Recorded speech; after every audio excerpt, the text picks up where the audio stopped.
A Northern Kentucky lawmaker says that Election Day is special and should be treated as such. That's why State Senator John Schickel has introduced a bill that would do away with no excuse early voting.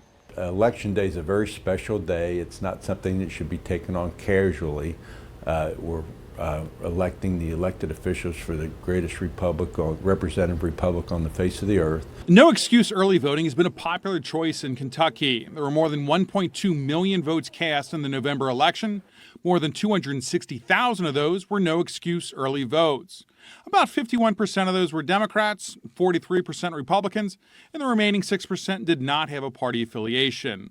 Republican Secretary of State Michael Adams says early voting is a great thing. It helped us save the 2020 election in Kentucky while other states had huge problems. We had a very smooth election with the highest turnout we've ever had because we gave people more than one day to vote. Due to precinct closures around the state for a variety of reasons, including not having enough poll workers, some folks had to deal with long lines when casting a ballot in the 2022 general election. What do you say to folks that say that, it just makes more sense to have several days to kind of ease that burden on those poll workers and the county clerks?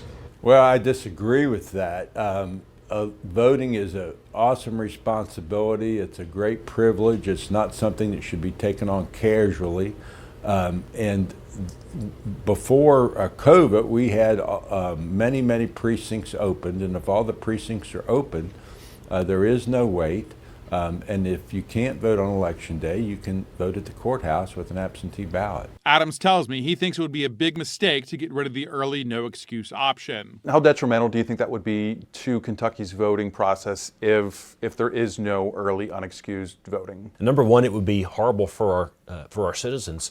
But number two, it would be a huge black eye to Kentucky before the rest of the country. You've seen boycotts and stuff against, say, Georgia for tightening their election rules. All they did was they got rid of some of the weeks of early voting they have. If we go from having just 4 days to vote to just 1 day to vote, we'll be the subject of national boycotts. We'll be embarrassed in front of the rest of the country. They'll call us bigots. They'll call us vote suppressors. Senator Schickel tells me if his bill does pass, he would then consider working to make Election Day a holiday for all Kentuckians. At the Capitol in Frankfort, I'm Christian Hauser. You can always find our stories here on YouTube, but go ahead and tap subscribe. That way you're always in the know.